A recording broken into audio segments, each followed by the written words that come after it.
করতে হবে। এখানে যেমন আমরা আজকে সারাদিন আলোচনা করব, আমরা যদি একটি বিষয় না শিখি, আমরা যদি গ্রামে গিয়ে একটি বিষয়ের উপর বাস্তবায়ন না করি, তাহলে আমাদের এই পরিশ্রম আজকে সারাদিন থাকা এটি কি হবে? ব্যর্থ। তাহলে আমরা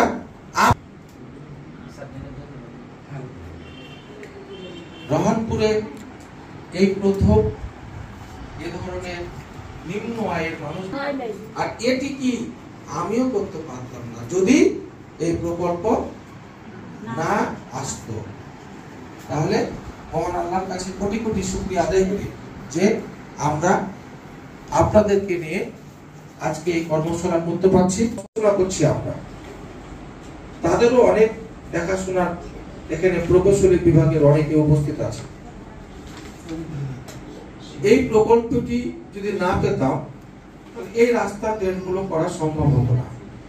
রহনপুর পৌরসভা 1995 সালে প্রতিষ্ঠিত হয়। আমি নির্বাচিত হই 2021 সালে।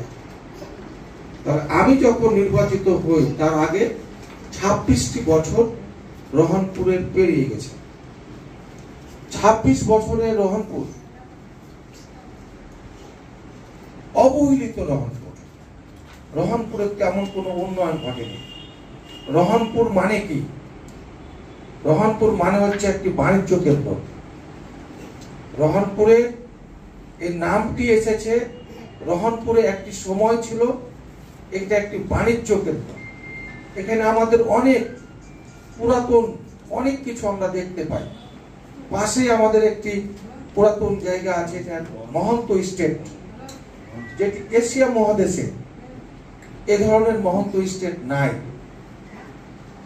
এই মহন্ত স্টেটকে আমাদের পার্শ্ববর্তী দেশ ভারত খুব ভালোভাবে চিনে জানে। আমাদের গম্বুজ, আমাদের ষাটবুরুজ, এগুলো আমাদের ঐতিহ্য।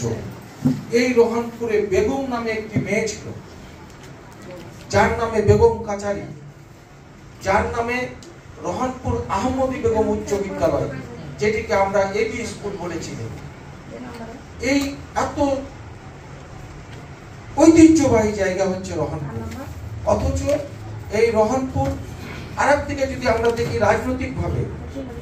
রাজনৈতিকভাবে ভোলাহাট, গমাস্তাপুর, নাচলের প্রাণ কেন্দ্র বলা হয় রহনপুরকে।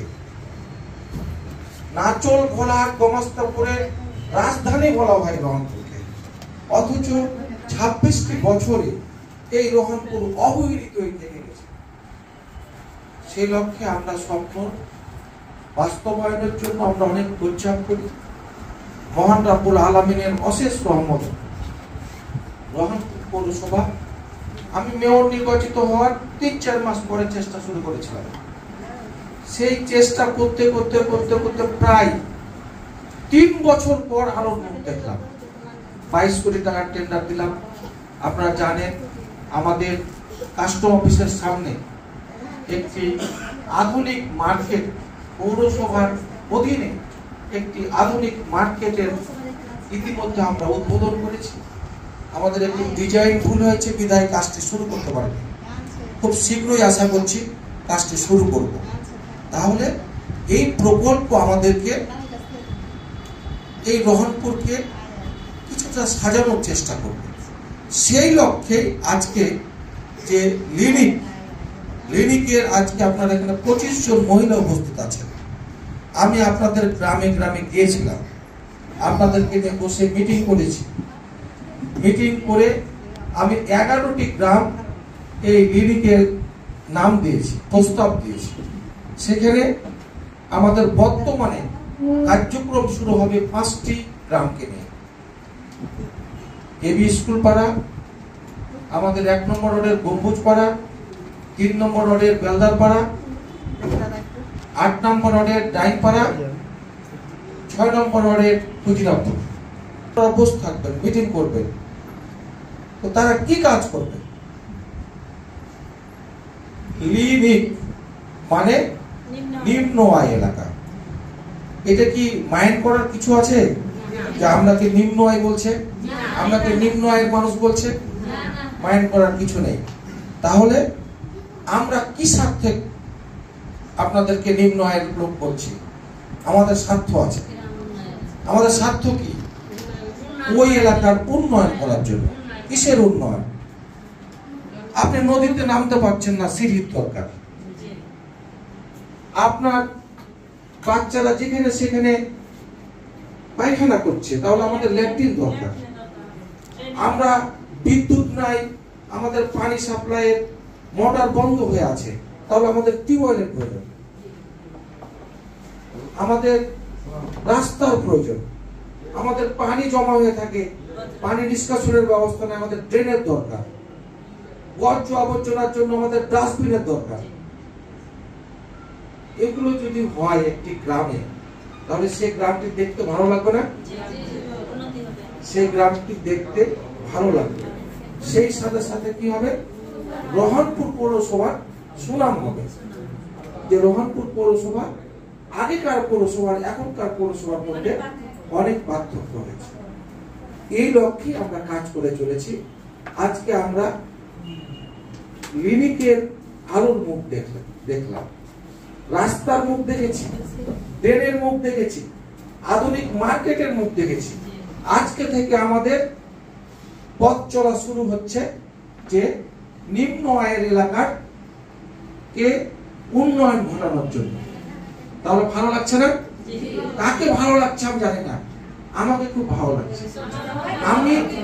আমরা এই বর্তমান পরিষদ আমরা যারা আছি, আমরা বেশি দিন আর নাই, হয়তো 1.5 বছর থাকবো, কিন্তু আমরা যে কাজটি করে যাব, আপনি যদি আপনার সন্তানের জন্য একটি বাড়ি করে যান, আপনি মরে যাবেন, সবাইকে মরতে হবে, আপনার সন্তানকে নাম করতেই হবে যেটি আমার মা এই বাড়িটি করে দিয়ে গেছে। আমরা এই রোহনপুর পৌরসভার পিতামাতা, আমাদের পরিষদ, তাহলে আমরা যে কাজটি করে যেতে চাই, আমরা হয়তো শেষ করতে পারবো না, তবে আমরা না বললেও আজকে যারা এখানে উপস্থিত আছেন, আপনারাই বলবেন যে এটা মতি মেয়রের আমলের, এটা মুন্না কমিশনারের আমলের, এটা নুরুদ্দিন কমিশনার আমলের, এটা পারভিন আপার আমলের, এটা ইসবের আমলের, এটা মাসুম ভাইয়ের আমলের, এটা আপনারাই বলবেন। তখন আপনাদের মুখে বাধা দিতে পারবে না কেউ, কারণ কথাটি সত্য। আমরা চাই যে গ্রামের উন্নয়ন করার। এখানে কিছু শর্ত আছে, আমি একটু সময় কি বেশি নিলাম? এখানে কিছু শর্ত আছে। শর্ত কি? একটা নিম্ন আয় গ্রামকে এই প্রকল্প প্রথমত 1 কোটি টাকা করে দিবে। 1 কোটি টাকা করে দিবে প্রথমত। কোন গ্রামে হয়তো টাকা বেশি হয়ে যেতে পারে, আবার কোন গ্রামে টাকা কমতে পারে, কিন্তু আপাতত আমাদেরকে দিবে 1 কোটি টাকা করে। 1 কোটি টাকা করে দিবে। আমরা কি ভাগ বটরা করে খাবো? ভাগ বটরা করে খাবো। আমরা ওই গ্রামের আমি যে কথাগুলো বললাম, টিউবওয়েল, রাস্তা, ড্রেন, ল্যাট্রিন, এইসব কাজে আমরা ব্যবহার করব। এই ব্যবহারটি কিভাবে হবে? মেয়র যা বলবে তা হবে না, কমিশনার যা বলবে তা হবে না। এই যে আপনারা 5 জন করে মহিলা এসেছেন একটি গ্রাম থেকে, আপনাদের 15 জনের একটা কমিটি আছে। এই কমিটি আপনারা 15 জনকে বসতে হবে, মিটিং করতে হবে। মিটিং করে করতে হবে যে আমাদের এই গ্রামে কয়টা টিউবওয়েল প্রয়োজন। 5টা টিউবওয়েল প্রয়োজন। কার কার বাড়ির সামনে টিউবওয়েল দিতে হবে। এগুলো করতে যে আবার মারামারি করেন না, যে না তোর বাড়ির সামনে কেন নেবে। ওখানে সিদ্ধান্ত নেবেন আপনারা ঐক্য করে, সবাইকে ঐক্য হতে হবে। যে বাস্তব যেটি, নিজের স্বার্থকে আমরা দেখব না, আমরা দেখব সকলের স্বার্থ। তাহলে যেখানে আমাদের টিউবওয়েল প্রয়োজন আমরা সেখানে টিউবওয়েল দেব, যেখানে আমাদের ল্যাট্রিন প্রয়োজন আমরা সেই ল্যাট্রিনটি আগে করব, যে ড্রেনটা আগে প্রয়োজন, যেখানে বেশি জলাবদ্ধতা থাকে সেই ড্রেনটি আমরা আগে করব। এই সিদ্ধান্ত নেওয়ার ক্ষমতা আপনাদের। এই যে 1 কোটি টাকা করে দিবে, এটার যে বিল পাবে ঠিকাদার মূল্য বেশি। আপনারা অনুমতি দিলে আমি বিল দিব, আপনারা অনুমতি না দিলে আমি বিল দিতে পারবো না। এতটা ক্ষমতা আপনাদের। এটা দেখতে পাবেন। শুরু হলো আজকে থেকে শুরু হলো। এটি পর্যায়ক্রমে আপনাদের বাসার ভিতরে থাকতো, বেড়ে যাওয়া যাবে না। এই কেন বেড়ে যাবি, এই পুরুষের সামনে কেন যাবি, এ ধরনের কথা আমরা শুনেছি। কিন্তু আজকে কি সেদিন? আজকে সেদিন না।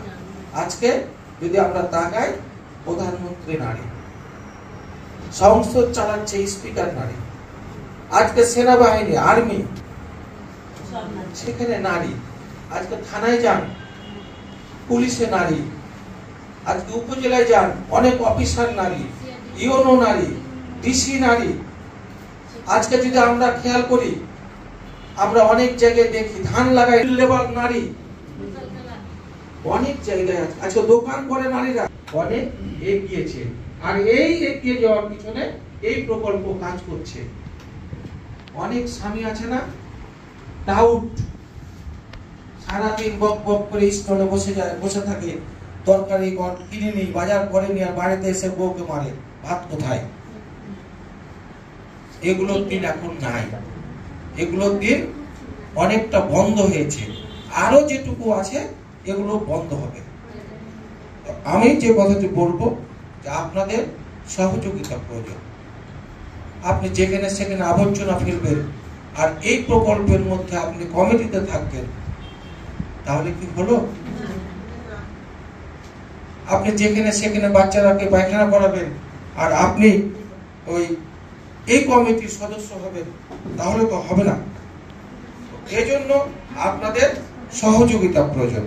নারীরাকে আর্থসামাজিক উন্নয়নের জন্য আজকে অনেক জায়গায় আমরা দেখি, আমরা স্টেশনে কখনো দেখিনি, আমাদের ছোট বয়সে আমরা দেখিনি, আমরা দেখেছি বাসায় দর্জির কাজ করেছে মহিলা।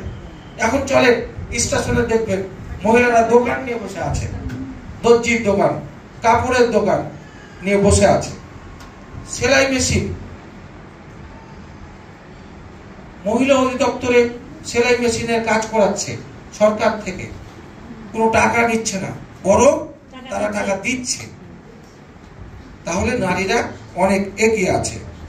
আজকে কিছু কিছু মহিলা আছে যারা বেশি চিকন, তারা কি করছে? দর্জির কাজ করবে না, সেলাই মেশিনের কাজ করবে না, তারা বিউটি পার্লার দিচ্ছে। বিউটি পার্লার দিয়ে তার সংসার দিব্যি চলছে। আমাদের রহনপুরে বেশ কয়েকটা বিউটি পার্লার আছে। তাহলে নারীরা আর্থসামাজিক ভাবে এগিয়ে যাবে। স্বামীর প্রতি নির্ভরশীল হবে না, স্বামীকে অসম্মান করতে হবে না। স্বামীকে যে অসম্মান করতে হবে সেটা কিন্তু ধর্মে নাই। ধর্মে ফের আবার এটাও নাই যে স্বামী স্ত্রীর প্রতি নির্যাতন করবে। তাহলে কি সমমর্যাদা, সমমর্যাদা, আমাদেরকে সমমর্যাদায় আগিয়ে আসতে হবে।